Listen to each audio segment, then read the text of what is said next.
Hello mga people! E-flex ko lang sa inyo ba ang pagluwas namin papuntang Maynila?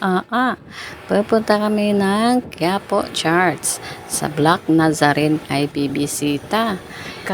Sa Maynila yun mga people. Ang usapan ngayon magmamadaling araw.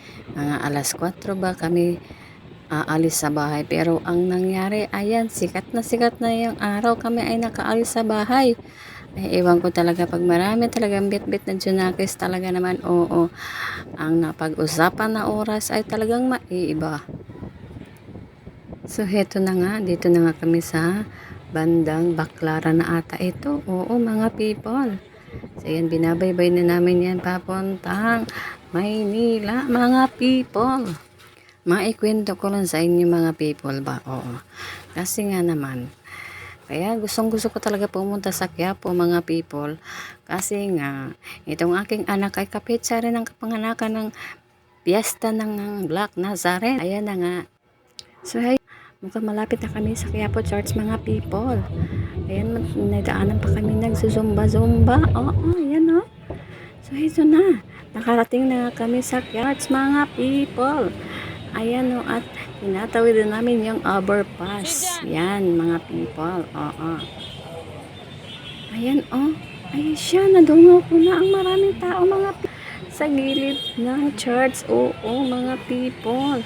Ang daming tao. Ay, grabe siya. Di ko akalain ganun ka mga people ba na nagsamba ngayon. Oo.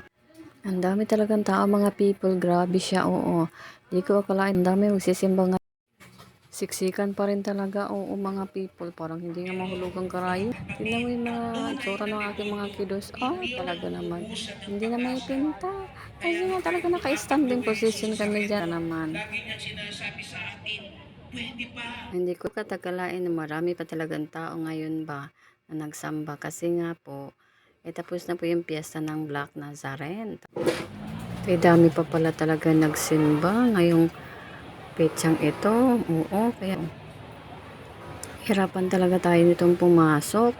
Pero sabi ko, sige, iikot tayo. Sabi ko sa mga bata doon sa harapan. Maka doon may pasukan at makapasok tayo sa loob. So, ayan na nga. Oo.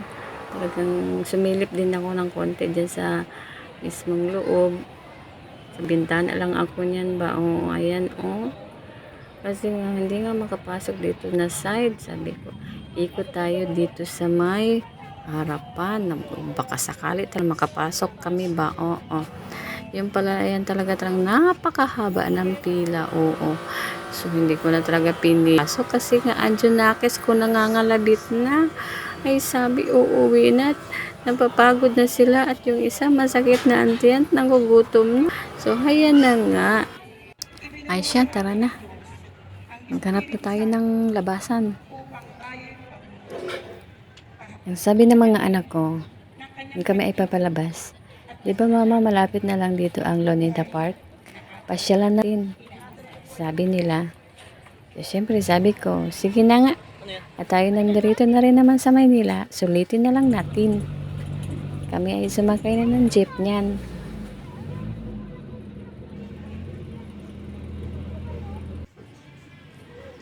Ayan. Nasa likod pala kami ng Luneta niyan dumaan. Kaya't naglalakad kami niyan. Oo. Sige, maglakad kayo mga kiddos. Ayan. Kasi gusto nyo Ayan. O, sige, maglakad kayo. Sige, tiis-tiis lang kayo maglakad. Kasi kagustuhan nyo rin naman mamasyal. Hala, maglakad kayo. So, yan na. Sa aming paglalakad, nakakita kami ng kabayo. Oo, na may kalisa. Yan na. Kami ay papasok na yan sa Luneta Park, mga people. Oo. At may nakita pa kayong mga doggy. Ang cute nila, oh. Hindi ko alam kung anong lahi. Ayan na nga mga people. Nakapasok na kami sa Luneta Park. Ayan na, oh. So, ano na? Game na. Picture na. Ayan na, oh. Ayan na. May picture na tayo. Oh, ito pa. Ay siya talaga. So, ayan na nga. Sabi ko, pupunta tayo mismong harapan doon sa statue ni Rizal. So, ayan na. Sabi ko, tara na mga kids. Punta tayo doon sa harap. Pero yung mga kids, ayan o, yung dalawa, talagang nakaupo pa. Mas gusto pa nila muna magtambay bago pumunta doon sa statue ni Rizal. Yung isa nakatayo. Ayaw. So, heto na. Nandito na kami sa harapan. Sa statue ni Rizal. Ayan na. Hello, Rizal. So, ayan na nga. Picture na naman kami. Ayan ah. Ay siya. Sige.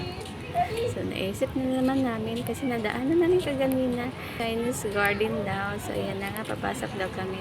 Pakinggan niyo kung anong sinabi ni Bonso. At sinabayan pa ng inay.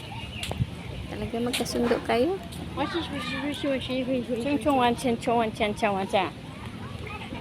Papasok kami sa Chongchen Chinese.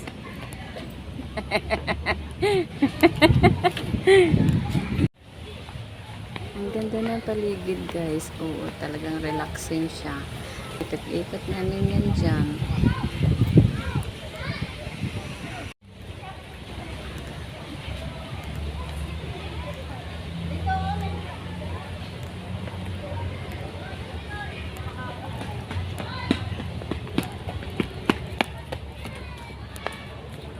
Kuya.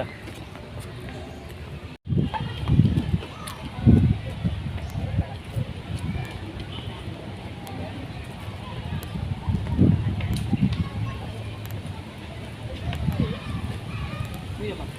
Doon.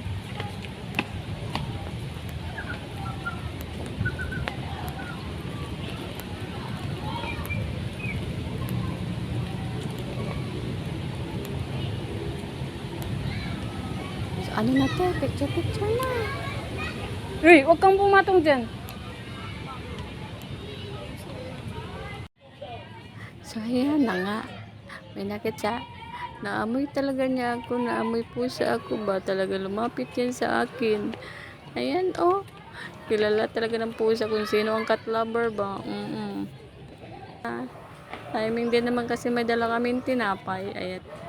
Ayan at pinakain na ng anak. Kumain din siya. Ayan, oh. Maswerte kang pusa ka at may dala kaming tinapay. Oo. Talaga. Kahit saan talaga ang pagiging cat lover ko, hindi na mawawala talaga yan. Ano, ito naman yung mga anak ko. Lapis mo na dito yung Manila Bay. Teka, magpipicture lang ako. Ayan na nga, picture muna. So, ayun na nga. Nagtanong kami kung malapit lang ba yung Manila Bay. Sabi nila malapit lang, lakarin lang na. Nilalakad na namin yan papuntang Manila Bay sa Dolomite. Yan na nga. Papunta sa may entrance. So, heto na nga. Nakapasok na kami. Ay, siya. Grabe talaga. Oh, kaganda. Malabura talaga yung dating niya. Yung dating maduming Manila Bay. Ayan na siya, guys. Ang grabe talaga. O, tingnan niya, diba? Malaburakay na siya. Ang dating punong-puno ng basura noon, ito na siya ngayon. Diba? Malaburakay na.